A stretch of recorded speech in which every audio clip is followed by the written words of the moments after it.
Sa isang liblib na baryo sa Laguna, may isang ilog na sinasabing may gininto ang tubig tuwing dapit hapon.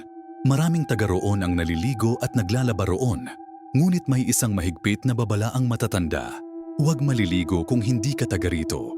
Ayon sa kwento, ang ilog ay tahanan ng isang engkanto ng tubig. Isang matandang espiritu na nagbabantay sa kanyang teritoryo. Hindi siya nananakit ng mga taga-baryo, pero may kakaibang puot siya sa mga dayo. Isang araw, may tatlong magkaibigang galing sa Maynila ang dumaan sa baryo para magbakasyon. Narinig nila ang tungkol sa ilog at naingganyong pumunta. Sa kabila ng babala ng mga nakatatanda, digilan niyo ang mga pamahiin na yan. Wala namang ganong engkanto, natatawang sabi ni Paulo. Ang pinakamatapang sa kanila. Pagdating sa ilog, agad silang naghubad ng saplot at tumalon sa malamig na tubig. Wari ikiniliti sila ng tubig, tila inaakit silang lumangoy ng lumangoy. Ngunit napansin ng isa nilang kaibigan, si Miko, na unti-unting lumalalim ang tubig. Kahit nasa pampang pa lang sila kanina, guys, parang may humihila sa paa ko. Nanginginig na sabi ni Miko. Pare, tumigil ka nga sa kakalokohan mo. Sagot ni Paulo. Ngunit napansin niyang lumamig ng husto ang tubig at may aninong lumulutang sa ilalim.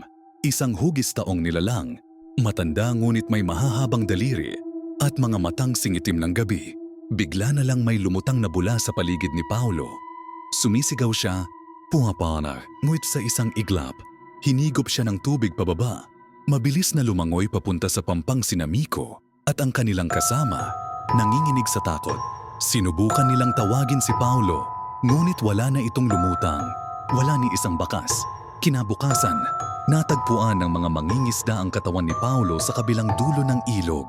Malamig, maputla, at nakadilat ang mga mata.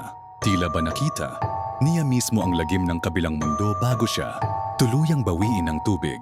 Simula noon, wala nang sinumang dayo ang nangahas na lumangoy sa ilog na iyon.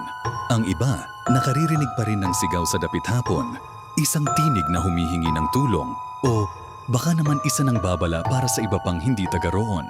Ang ilog ay hindi para sa inyo.